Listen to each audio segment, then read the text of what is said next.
Hi, this is Somjaja Nair, your online biology tutor.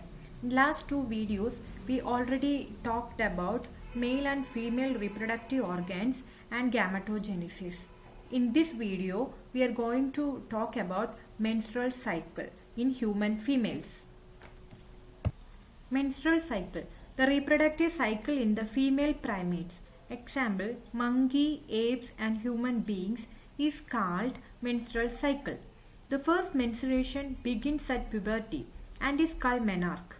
In human females, menstruation is repeated at an average interval of about 28 to 29 days, and the cycle of events starting from one menstruation till the next one is called menstrual cycle. One ovum is released during the middle of each menstrual cycle, and this is called ovulation. This is the diagrammatic representation of various events happening during a menstrual cycle. This menstrual cycle have different phases, mainly three phases. The first phase is called the menstrual phase, the second phase is called the follicular phase, and the third phase is called luteal phase. The menstrual phase. The menstrual phase is the first phase of the menstrual cycle. In this, the menstrual flow occurs and it lasts for 3 to 5 days.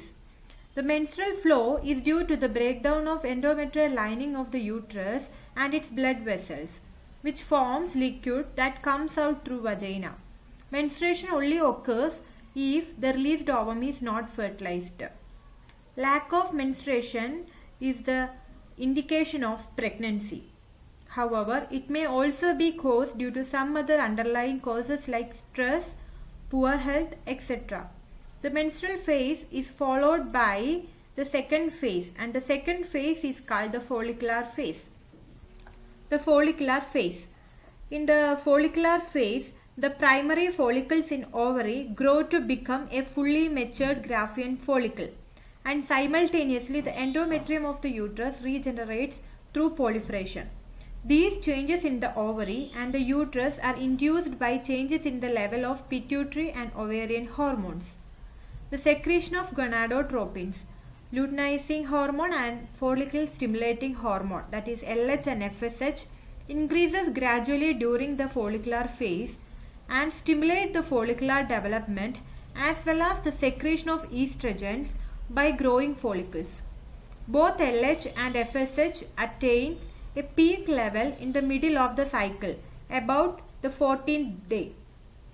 This rapid secretion of LH leading to its maximum level during the mid-cycle called the LH surge, which induces the rupture of Graafian follicle and thereby releases the ovum. And this process is called ovulation, that we already learned in the previous videos. The ovulation or the ovulatory phase is happening here, and this is followed by the next phase, that is called the luteal phase. The luteal phase. In this phase, the remaining parts of the Graafian follicle transforms as the corpus luteum. The corpus luteum secretes large amount of progesterone, which is essential for the maintenance of endometrium. Such an endometrium is necessary for implantation of the fertilized ovum and other events of pregnancy. During pregnancy, all events of the menstrual cycle stop and there is no menstruation. In the absence of fertilization, the corpus luteum regenerates and this causes the disintegration of the endometrium, leading to menstruation. And this is the marking of a new cycle. In human beings, menstrual cycle ceases around 50 years of age, and this term is called menopause. Cyclic menstruation is an indicator of normal reproductive phase and extends between the menarche and menopause in human females. And in the next video, we will be going to talk about the other events in human reproduction like fertilization, implantation, pregnancy and lactation. Thank you.